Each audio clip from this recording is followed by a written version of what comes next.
Hello दोस्तों, स्वागत है आपका मेरे YouTube channel global pulse Sunil Agri में।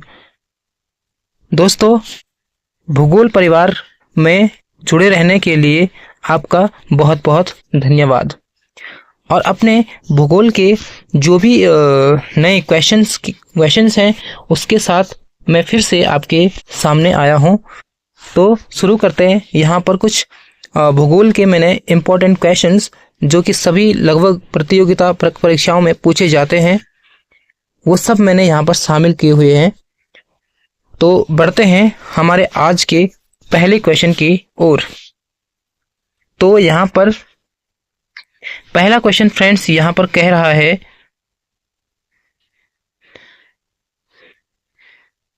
पहला क्वेश्चन है, जरा मैं ये सेट कर लूं। पहला क्वेश्चन है, जनसंख्या वृद्धि के स्वरूप में एक दीर्घ कालावधि में घटित क्रमिक परिवर्तन को कहा जाता है। तो फ्रेंड्स क्या कहा जाता है? जनसंख्या विस्फोट, जनांकीय संक्रमण, जनांकीय गत्यात्मकता, प्रजनन संक्रमण। तो जो भूगोल के विद्यार्थी होंगे उन्हें पता होगा कि जनसंख्या वृद्धि के फलस्वरूप में एक दीर्घ कालावधि में जो घटित होता है उसे क्या कहते हैं। यानी एक लंबे समय टाइम पीरियड में जो जनसंख्या में जो परिवर्तन होता है, चेंजेस होते हैं, उनका जो अध्ययन होता है उसे हम क्या कहते हैं? तो उसे हम फ्रेंड्स, इसका सही उत्तर है जनांकीय संक्रमण। जनांकीय संक्रमण सिद्धांत F.W. नोटेस्टीन ने दिया। F.W. नोटेस्टीन। फ्रेंड्स, जनांकीय संक्रमण सिद्धांत F.W. नोटेस्टीन ने प्रतिपादित किया और इस सिद्धांत की उन्होंने 3 अवस्थाएं बताई। 3 अवस्थाएं, इसकी 3 अवस्थाएं बताई। प्रथम अवस्था उच्च जन्म दर और उच्च मृत्यु दर की होती है।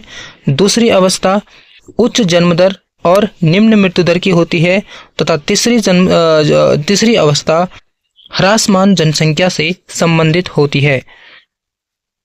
आई होप आपको समझ में आया होगा। तो फ्रेंड्स, बढ़ेंगे हम अपने अगले क्वेश्चन की ओर। तो दोस्तों, हमारा अगला प्रश्न है, जनांकीय मॉडल के अनुसार किस अवस्था में मृत्यु दर में कमी व जन्म दर में कोई परिवर्तन नहीं होता है? तो दोस्तों, यहाँ पर कहा गया है कि मृत्यु दर में तो यहाँ पर कमी आती है लेकिन जन्म दर वैसे की वैसे ही बनी रहती है जैसे कि शुरुआत में थी। तो ऐसी कौन सी अवस्था है? तो मैंने आपको बताई थी, जनांकीय संक्रमण की नोटेस्टीन महोदय ने 3 अवस्थाएं बताई हैं, प्राथमिक, द्वितीयक और तृतीयक। तो फ्रेंड्स, प्राथमिक अवस्था में उच्च जन्म दर और उच्च मृत्यु दर होती है, लेकिन द्वितीय अवस्था में उच्च जन्म दर होती है लेकिन निम्न मृत्यु दर होती है। तो आप जान सकते हैं उच्च जन्म दर और निम्न मृत्यु दर। तो इसका भी यही इसका आंसर हो जाएगा। आपने उत्तर तो गेस कर लिया होगा। अगर मृत्यु दर घट जाएगी तो जन्म दर वही रहेगी, जन्म दर में कोई परिवर्तन नहीं होगा। तो ये अवस्था है हमारी द्वितीय अवस्था। और यदि दोनों घट जाए, जन्म दर और मृत्यु दर अगर दोनों घट जाए तो वह कौन सी अवस्था हो जाएगी? तृतीय अवस्था। ध्यान रखें फ्रेंड्स, अगर दोनों ज्यादा हैं, जन्म दर और मृत्यु दर, अगर बर्थ रेट और डेथ रेट दोनों अगर प्लस हैं तो ये प्रथम अवस्था होती है फ्रेंड्स।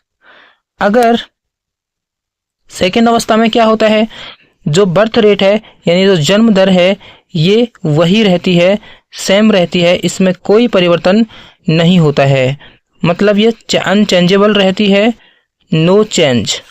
लेकिन मृत्यु दर अधिक बनी रहती है। तीसरी वाली जो अवस्था है फ्रेंड्स, इसमें दोनों के दोनों कम हो जाते हैं, जन्म दर और मृत्यु दर दोनों के दोनों कम हो जाते हैं। पहली अवस्था जो होते हैं फ्रेंड्स, वहां पर जनसंख्या स्थिर हो जाती है, इसे स्थिर वृद्धि की अवस्था कहा जाता है। और द्वितीय अवस्था में फ्रेंड्स यहाँ पर क्या होता है, अगर जन्म दर ज़्यादा है और मृत्यु दर कम है तो जनसंख्या बढ़ जाएगी। तो इस अवस्था को जनसंख्या विस्फोट की अवस्था के नाम से भी जाना जाता है। आई होप आपको ये वीडियो समझ में आ रही होगी। दोस्तों बढ़ते हैं अपने अगले प्रश्न पर। हमारा अगला प्रश्न है, किस महाद्वीप में जनसंख्या वृद्धि न्यूनतम है? तो यहाँ पर सबसे कम जनसंख्या वृद्धि किस महाद्वीप में है ये पूछा गया है। तो दोस्तों सबसे कम जनसंख्या वृद्धि यूरोप महाद्वीप में देखने को मिलती है। और सबसे ज़्यादा जनसंख्या वृद्धि की बात करें तो अफ्रीका में सबसे ज़्यादा जनसंख्या वृद्धि है। जनसंख्या वृद्धि ज़्यादा होना यानी अविकसित देशों की स्थिति का होना होता है फ्रेंड्स। उन्हीं देशों की जनसंख्या वृद्धि ज़्यादा होती है जो देश अविकसित होते हैं। तो अफ्रीका में मध्य अफ्रीका, अगर अफ्रीका में भी अगर पूछा जाए कि कौन सा अफ्रीका, उत्तरी अफ्रीका, दक्षिणी अफ्रीका, पूर्वी पश्चिमी, मध्य, तो मध्य अफ्रीका जो है फ्रेंड्स, मध्य अफ्रीका, इसमें फ्रेंड्स क्या है, जनसंख्या वृद्धि दर विश्व में सर्वाधिक है। और इसमें आपको मालूम होना चाहिए कौन कौन से देश आते हैं।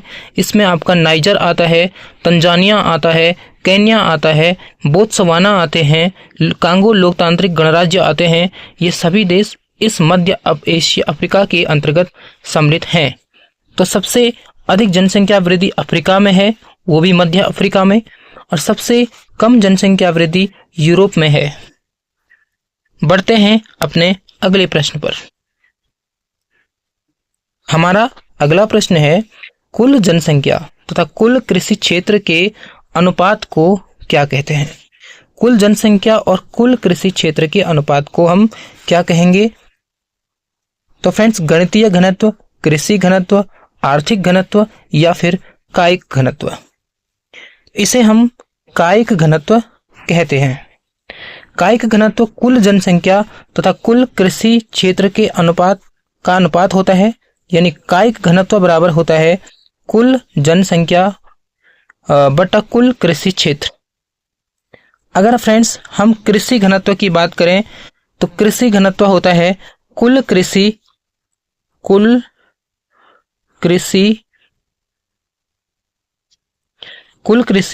बटा कुल कृषि योग्य भूमि। तो कृषि घनत्व क्या होता है? कुल कृषि बटा कुल कृषि योग्य भूमि होता है।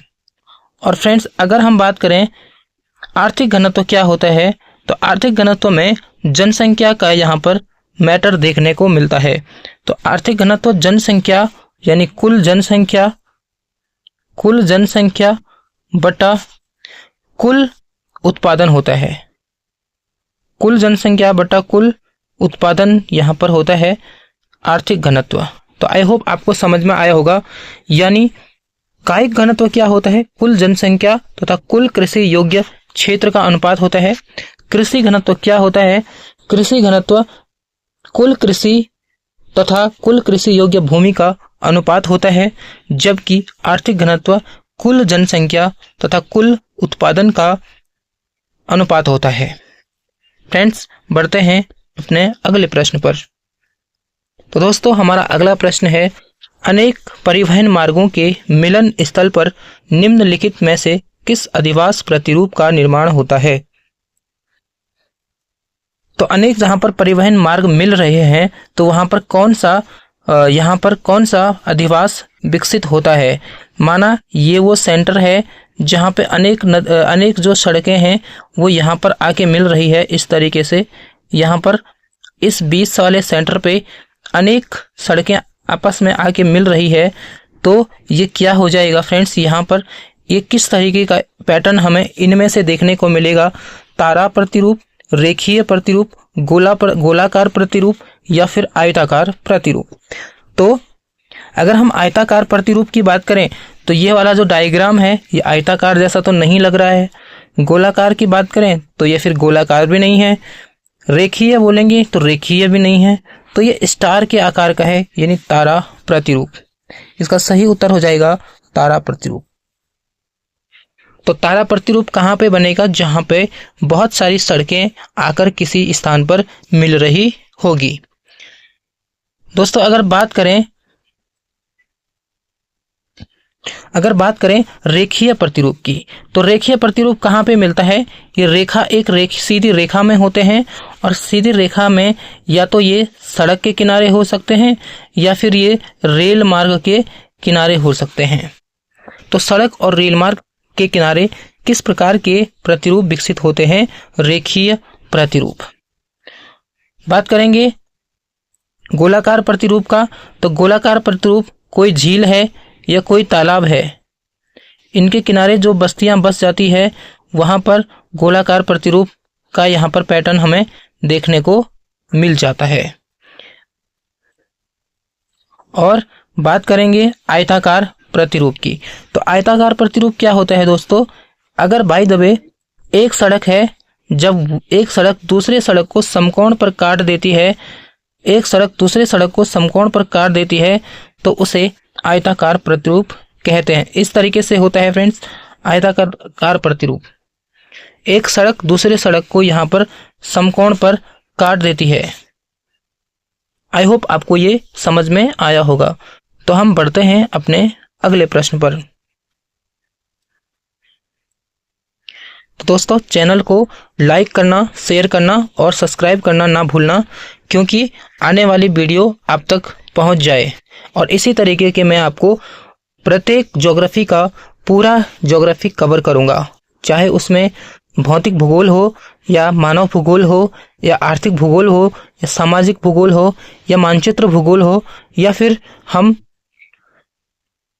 कोई सा भी भूगोल हो, मैं आपको उसे यहाँ पर इस चैनल पर प्रोवाइड करूंगा और अच्छे से आपको समझाने की भी कोशिश करूंगा।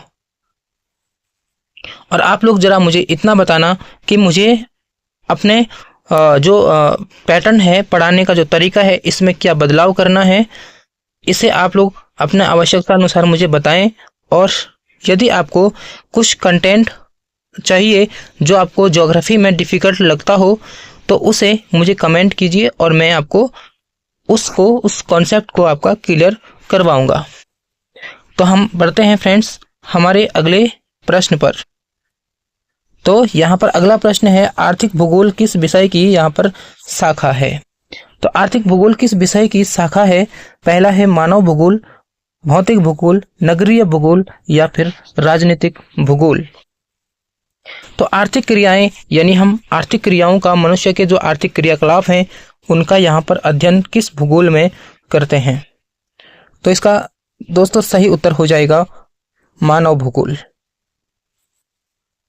इस मानव भूगोल में हम आर्थिक क्रियाकलाप, सामाजिक क्रियाकलाप यानी जो सामाजिक भूगोल है, आर्थिक भूगोल है, राजनीतिक सामाजिक भूगोल है, आर्थिक भूगोल है, इन सभी का जो है अधिवास भूगोल है, जनसंख्या भूगोल है, इसका जो अध्ययन है हम मानव भूगोल के अंतर्गत ही करते हैं।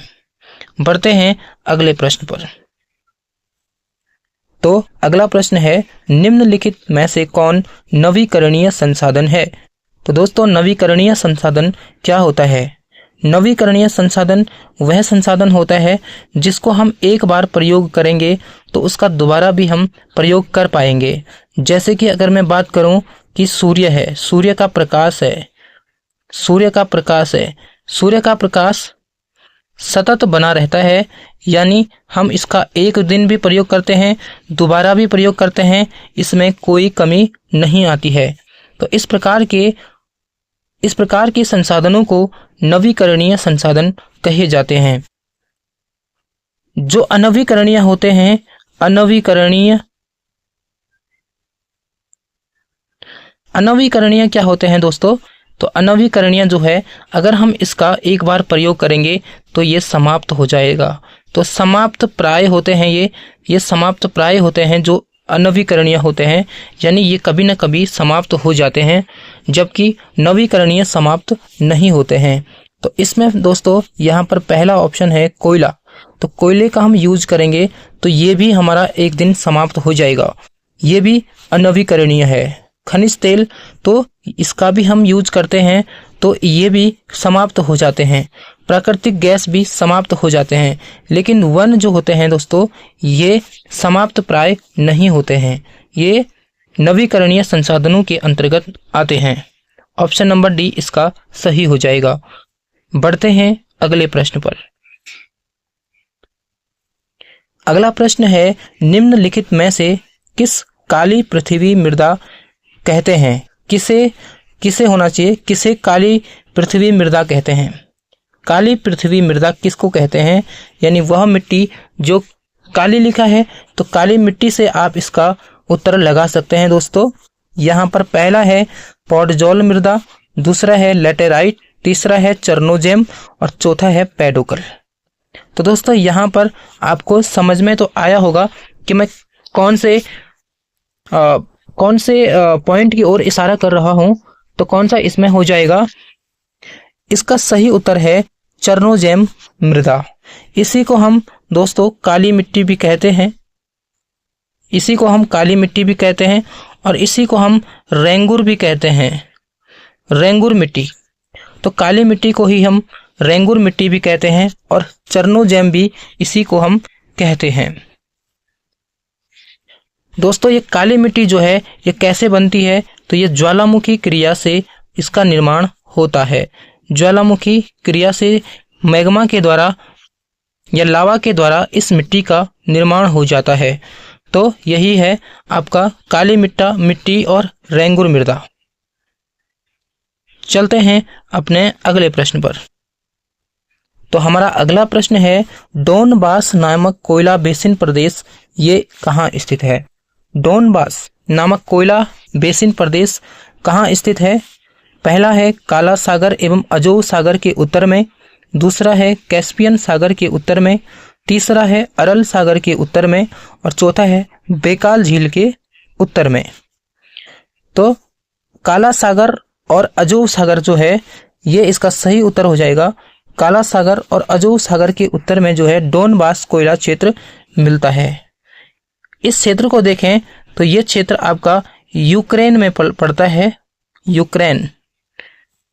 काला सागर और अजोव सागर के उत्तर में यूक्रेन में डोनबास नामक कोयला बेसिन प्रदेश स्थित है।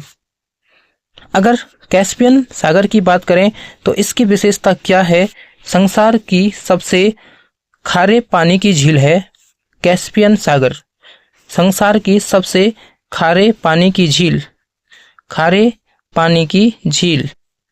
बेकाल झील की बात करें तो ये संसार की सबसे गहरी झील है, संसार की सबसे गहरी झील भी है और सबसे ताजे पानी की यहाँ पर झील भी, सबसे गहरी झील आप इसको मान सकते हैं, गहरी झील।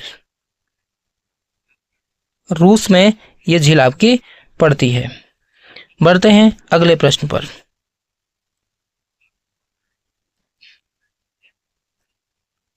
तो दोस्तों यहाँ पर आपको जो पढ़ाया जा रहा है क्या वो आपके समझ में आ रहा है? कॉपी पेन लेकर आप साथ में बैठिएगा और जिससे कि आपको जो भी आपके वैसे क्वेश्चन हैं जो आपको नहीं आते हैं उनको आप नोट डाउन करते हुए चलिए। क्वेश्चन नंबर 10 यहाँ पर हमें कह रहा है उत्तम किस्म का कोयला होता है। उत्तम किस्म का कोयला यहाँ पर पूछा गया है, कौन सा होता है? तो उत्तम किस्म का देखो कार्बोवेस, देखो कोयला क्या होता है? कोयले के 4 प्रकार होते हैं दोस्तों, 4 कोयले के कुल 4 प्रकार होते हैं और ये 4 प्रकार जो है वो यहाँ लिखे हुए हैं। यही 4 प्रकार कोयले के होते हैं। इसमें से पहला प्रकार होता है कार्बन की मात्रा के आधार पर इसको बांटा गया है। इसको ये 4 प्रकारों में कार्बन की मात्रा के आधार पर बांटा गया है। होता क्या है दोस्तों, अगर कोयले में कार्बन की मात्रा ज़्यादा है तो वो धुआं कम देता है और उससे प्रदूषण की मात्रा भी, प्रदूषण की समस्या नहीं होती है। लेकिन जिसमें कार्बन की मात्रा कम होती है वो अधिक धुआं करने के कारण प्रदूषण ज़्यादा फैलाता है और इसलिए वो घटिया किस्म का कोयला होता है। यानी उत्तम किस्म का कोयला यहाँ पर वह होगा जिसमें कार्बन की मात्रा ज़्यादा होगी। तो अगर पीट की बात करें तो इसमें 40% के आसपास यहाँ पर कार्बन होता है, लिग्नाइट की बात करें तो इसमें 45 से 55% यहाँ पर 45 से 55% यहाँ पर इसमें कार्बन पाया जाता है।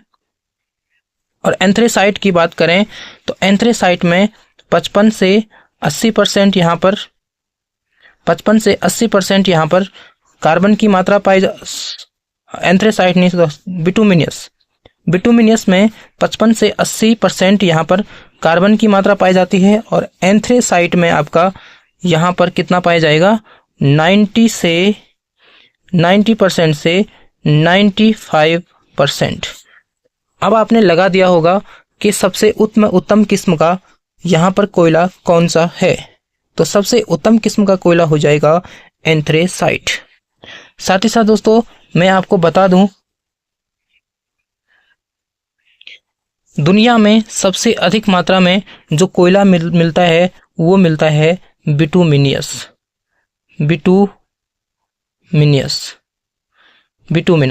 ये बिटुमिनस कोयला जो है ये सबसे ज़्यादा दुनिया में इस्तेमाल किया जाता है और ज़्यादातर उद्योगों में इसी कोयले को इस्तेमाल किया जाता है। बढ़ते हैं अगले प्रश्न की ओर। अगला प्रश्न है, कारागंडा बेसिन किसके उत्खनन के लिए प्रसिद्ध है। कारागंडा बेसिन जो है वो किसके उत्खनन के लिए यहाँ पर प्रसिद्ध है, ये पूछा गया है। तो ये किसके उत्खनन के लिए प्रसिद्ध है, कोयला के उत्खनन के लिए ये क्षेत्र जो है प्रसिद्ध है। और यह कहाँ है, यह है कजाकिस्तान में। कजाकिस्तान में ये कारागंडा जो कोयला बेसिन क्षेत्र है ये कहाँ पर है, कजाकिस्तान में है। बढ़ते हैं अगले प्रश्न पर। बाकू किसके लिए प्रसिद्ध है। तो दोस्तों बाकू किसके लिए प्रसिद्ध है, ये बाकू एक क्षेत्र है जो कि रूस नहीं अजरबैजान में पड़ता है। अजरबैजान में पड़ता है दोस्तों बाकू। और यह किसके लिए प्रसिद्ध है, रेलवे के लिए, पेट्रोलियम के लिए, खेती के लिए या फिर विनिर्माण के लिए। तो इसका सही उत्तर है पेट्रोलियम के लिए। बढ़ते हैं अगले प्रश्न पर। निम्नलिखित में से कौन सा नगर जापान का पिट्सबर्ग कहलाता है। तो पूछा गया है जापान का पिट्सबर्ग किस नगर को कहा जाता है, कोबे, युवाता, टोक्यो या फिर ओसाका। तो पिट्सबर्ग क्या होता है दोस्तों, पिट्सबर्ग यूएसए यानी संयुक्त राज्य अमेरिका का एक नगर है जहां पर लौह इस्पात के बहुत अधिक यहाँ पर उद्योग हैं। इसलिए संसार में जहां जहां लौह इस्पात के सबसे ज़्यादा उद्योग धंधे देखने को मिलते हैं उन नगरों को पिट्सबर्ग नाम दिया जाता है। और इसीलिए जापान का जो पिट्सबर्ग है ये कहाँ पर यहाँ पर है, तो फ्रेंड्स ये जो है युवाता में है। जापान का पिट्सबर्ग किसे कहते हैं, युवाता नगर को जापान का पिट्सबर्ग कहते हैं। क्यों कहते हैं पिट्सबर्ग, क्योंकि यहाँ पर लौह इस्पात के बहुत ज़्यादा कारखाने देखने को मिलते हैं। भारत का पिट्सबर्ग किसे कहते हैं, तो जमशेदपुर को कहते हैं।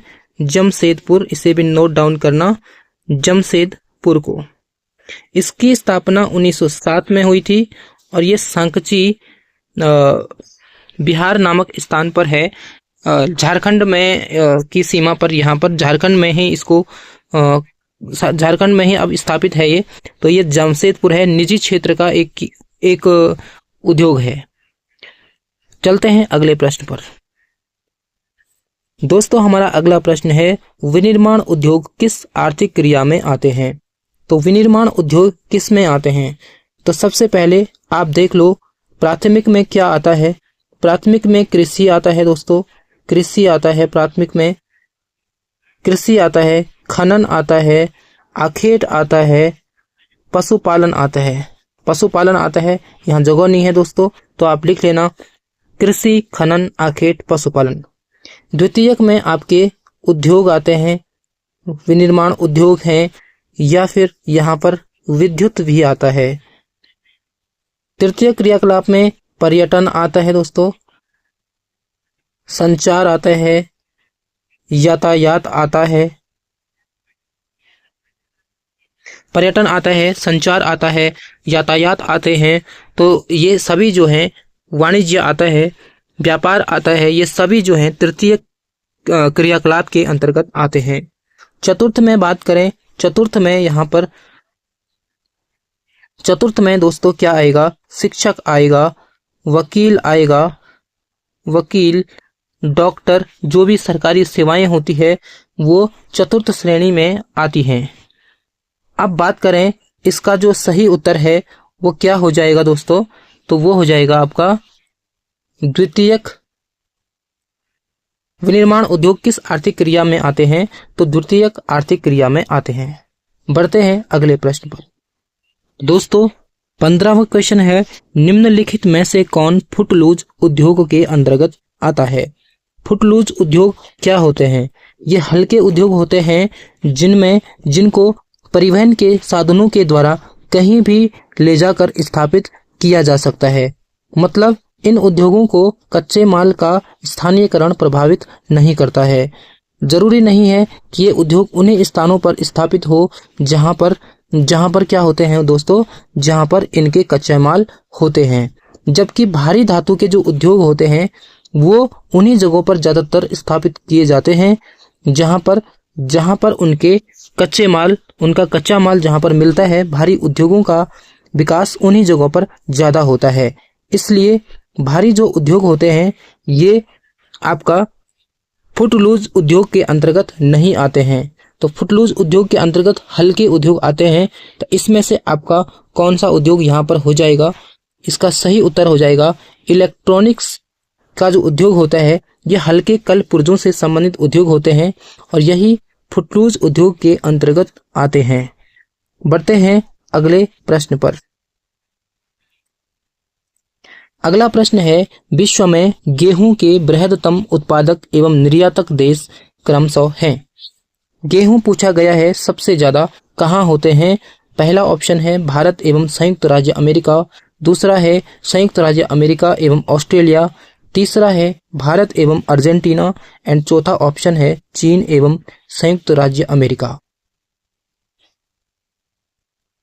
तो गेहूं का सबसे ज्यादा जो गेहूं पाया जाता है, मैं आपको बताऊं कि गेहूं एक तो शीतोष्ण कटिबंधीय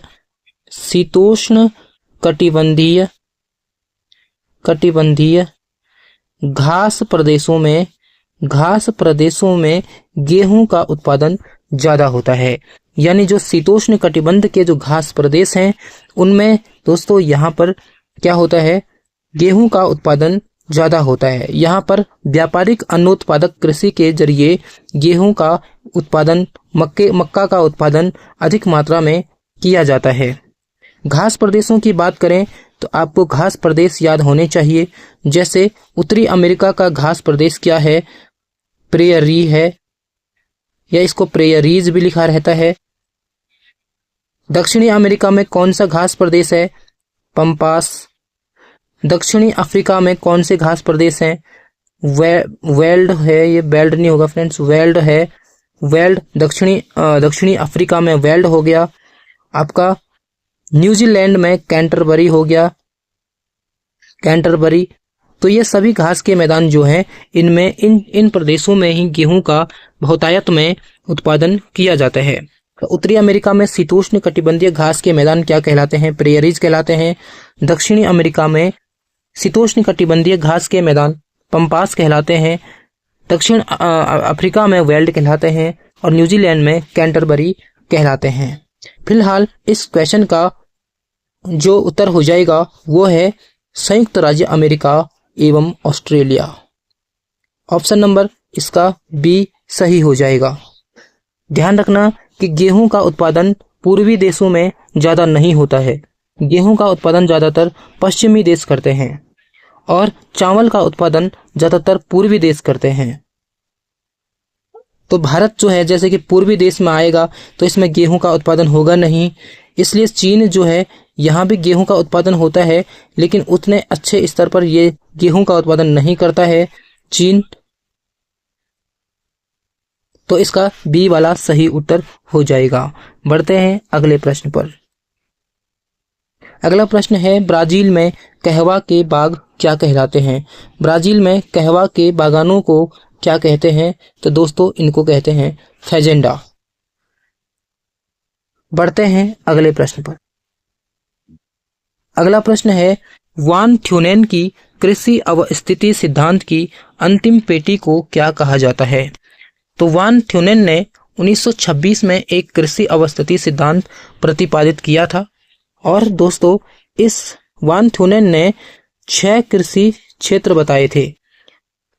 कृषि क्षेत्र जो है वो इस तरीके से इसने 6 बताए थे। पहला इसने बताया था 6 सेकेंद्रीय वलय पेटी। इसने इस तरीके से बताई थी कि इस तरीके से होता है, किसी भी नगर के चारों ओर इस तरीके से जो क्रियाएं होती है, क्रियाकलाप होते हैं, वो इस तरीके से होते हैं। प्रथम पेटी में इन्होंने कहा था दोस्तों, प्रथम पेटी में इन्होंने कहा था जो आपका ट्रक फार्मिंग है, यानी जो फलों और सब्जियों की जो कृषि है, वो इस पहले पेटी में यहाँ पर देखने को मिलेंगे। दूसरे में इन्होंने कहा था कि जो दूसरा यहाँ पर ईंधन के लिए जो लकड़ी है, ये लकड़ी वाला क्षेत्र था।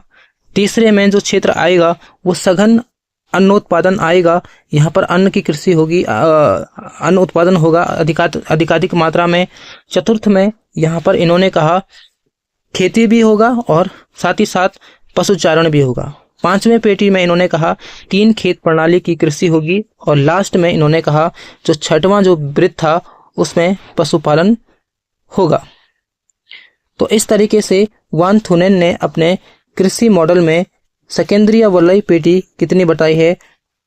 6 बताए हैं। तो इसमें दोस्तों आपने उत्तर तो इसका गेस कर लिया होगा, कौन सा हो जाएगा? कृषि अवस्था अंतिम पेटी कौन सी हो जाएगी? यहाँ पर पशुचारण यहाँ पर अंतिम पेटी हो जाएगी। बढ़ते हैं अगले प्रश्न पर। स्थानांतरित कृषि को श्रीलंका में किस नाम से जाना जाता है? तो दोस्तों स्थानांतरित कृषि के अनेक नाम हैं। अनेक देशों में अलग अलग नाम से इसे जाना जाता है। स्थानांतरित कृषि को भारत कहें तो भारत में इसको फ्रेंड्स झूमिंग कृषि कहते हैं। सभी को मालूम होगा झूमिंग कृषि यहाँ पर भारत में कहते हैं। भारत का पश्चिमी घाट जो है वहां पर कुमारी कहते हैं। झूमिंग कृषि स्थानांतरित कृषि को कुमारी कहते हैं पश्चिमी घाट में। पूर्वी भारत में झूमिंग कहते हैं। रोका कहाँ पर कहते हैं दोस्तों? तो रोका कहाँ पर कहेंगे इसके लिए? तो रोका यहाँ पर ब्राजील में रोका कहते हैं। ब्राजील में रोका कहते हैं। चैना श्रीलंका में कहते हैं। मिल्पा यहाँ पर मैक्सिको में कहते हैं। मैक्सिको या रोडेशिया में भी मिल्पा कहा जाता है, रोडेशिया। और अगर बात करें लदांग, तो लदांग इंडोनेशिया में कहते हैं। तो आई होप आपको समझ में आया होगा। जो स्थानांतरित कृषि है इनके अलग अलग देशों में अलग अलग नाम है। तो श्रीलंका में इनको क्या कहते हैं? चैना कहते हैं। ऑप्शन नंबर बी इसका सही जवाब हो जाएगा। बढ़ते हैं अगले प्रश्न पर। और आज का हमारा ये अंतिम प्रश्न है, निम्नलिखित नदियों में से कौन सी आंतरिक जलमार्गों के रूप में सबसे उपयुक्त है? आंतरिक जलमार्ग यानी नदी जलमार्ग यहाँ पर किस में सबसे ज्यादा होता है? तो दोस्तों मैं आपको बता दूं कि आंतरिक जलमार्ग, ये सभी नदियां जो है, इन सभी नदियों में आंतरिक जलमार्ग की सुविधाएं उपलब्ध है। डैन्यूब नदी, यहाँ भी आंतरिक जलमार्ग होता है। राइन में भी होता है, वोल्गा में भी होता है, एल्ब में भी होता है। लेकिन ये कह रहा है कि सबसे उपयुक्त है, मतलब सबसे ज्यादा यहाँ पर किसमें है संभावनाएं नदी जलमार्ग की? तो जलमार्ग की संभावना सबसे ज्यादा, जल यातायात की संभावना किस में यहाँ पर ज्यादा देखने को मिलेगी? तो ये देखने को मिलेगी दोस्तों राइन जलमार्ग में। राइन जलमार्ग कहाँ पर है? तो ये आपका जर्मनी और नीदरलैंड में पड़ेगा। जर्मनी और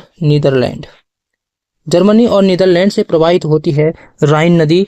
और ये लगभग 700 किलोमीटर परिवहन की सुविधा प्रदान करता है। इसकी लंबाई 700 किलोमीटर से ज्यादा है, लेकिन ये 700 किलोमीटर तक परिवहन के योग्य है। जर्मनी और नीदरलैंड में है। और इसी नदी को यूरोप की जीवन रेखा कहा जाता है। साथ ही साथ जर्मनी की भी इसको जीवन रेखा कहा जा सकता है। तो दोस्तों यहीं तक हमारी वीडियो आज कंप्लीट होती है और आशा करूंगा कि आप लोग इस चैनल को सब्सक्राइब करेंगे, लाइक करेंगे और कमेंट करेंगे। धन्यवाद।